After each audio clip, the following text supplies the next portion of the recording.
ये से कहा कि सब मेरी इज्जत टूट रही है। तब आपने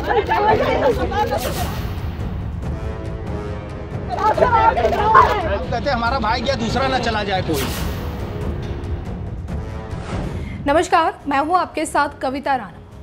योगी सरकार सूबे में कोरोना की रोकथाम के लिए भले ही जरूरी कदम उठाए जाने के लाख दावे कर रही हो, लेकिन कानपुर की जो तस्वीर सामने आई है उसने बता दिया कि सूबे के कोरोना अस्पतालों की हालत क्या है और इस खतरनाक बीमारी का इलाज कैसे हो रहा है।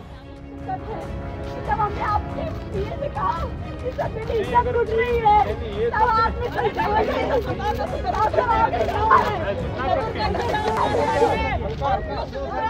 ये जो महिला सड़क पर चीख रही है, लोगों को अपनी आप बीती सुना रही है, ये महिला कानपुर की रहने वाली अलका दुबे, जिनके पिता सरकारी कर्मचारी थे, जो अब इस दुनिया में नहीं रहे।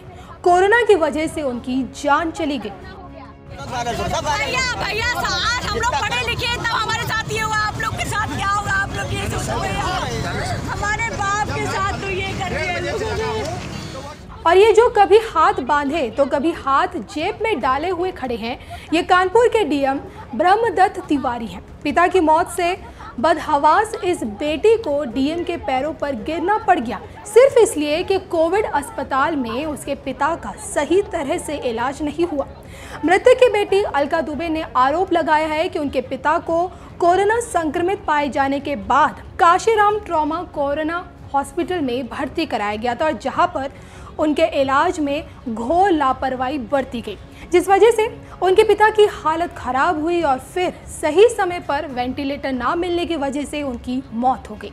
हालांकि डीएम का मानना है कि इलाज में किसी तरह की लापरवाही नहीं बरती गई, लेकिन बड़ा सवाल यह है कि क्या इंजीनियर राजीव दुबे को प्लाज्मा थेरेपी दी गई थी। जब हमने आपसे ये से कहा कि सब मेरी इज्जत टूट रही है, तब आपने तो जिस जल संस्थान में अलका के पिता सरकारी कर्मचारी थे, उसी संस्थान के जीएम को सबसे पहले कोरोना हुआ और जिसके बाकी कर्मचारियों में भी फैल गया, और इन कर्मचारियों में महिला के इंजीनियर पिता भी शामिल थे। अलका का आरोप है कि जीएम को बढ़िया इलाज मिला, लेकिन उनके पिता की इलाज में लापरवाही बरती गई। इनके जीएम को, जैसा मेरे पापा सरकारी नौकरी करते थे, जीएम साहब कोरोना पॉजिटिव थे, उनका वीआईपी इलाज हुआ। सुनो अंकल, पूरा जीएम साहब जो थे वो कोरोना अपना सर्कुलेट कर गए 150 लोगों में। आप पानी के इनके सरबोधन नगर देख के आइए, वहाँ पूरा कोरोना पेशेंट है। वहीं मेरे पापा रहते थे, वो भी कोरोना हो गए, उनको भी कोरोना हो गया। ठीक है, जीएम साहब तो कोरोना पेशेंट थे, जीएम थे, इसलिए उनका इलाज अच्छा हो गया। लेकिन जो जीएम साहब थे, सुनो, जो जीएम साहब ने तो हाइजीन और प्रोटोकॉल फॉलो करने नहीं थे, वो सारे जो गरीब लोग थे उनको दे गए, उसी मेरे पापा आ गए। आपके पापा को था तो मेरी माँ को हुआ, मेरे भाइयों को हुआ, भाइयों को भी हो गया। ठीक है, प्रॉब्लम ये हुआ। और सबसे बड़ी चीज, मेरे को डीएम साहब से कोई प्रॉब्लम नहीं है, उनके पास वो किसी एक के पिता नहीं है, उनके पास तो हजारों लोगों करोड़ों की जिम्मेदारी है। बट मुझे डीएम साहब से सिर्फ और सिर्फ साहब एक दिक्कत है, जब हमने आपसे ये से कहा कि सब मेरी इज्जत टूट रही है, तब आपने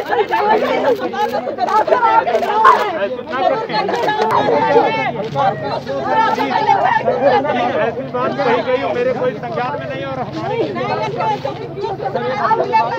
तो अपने परिवार का दर्द बताते बताते डीएम के पैरों में गिरी महिला के पिता की जहां कोरोना से मौत हो गई, वहीं मृतक इंजीनियर के दोनों बेटे और पत्नी भी कोरोना पॉजिटिव पाए गए हैं, जिन्हें अस्पताल में भर्ती कराया गया है। जिस कानपुर की ये घटना है, उसी शहर में बीते एक दिन में कोरोना के 15 मरीजों की जान चली गई, तो वहीं पूरे यूपी में अब तक 2000 से भी ज्यादा लोगों की जान जा चुकी है। भैया आज हम लोग पढ़े लिखे, तब हमारे साथ ये हुआ, हमारे बाप के साथ तो ये कर रही है। जब हमने आपसे ये से कहा कि सब मेरी इज्जत टूट रही है, तब आपने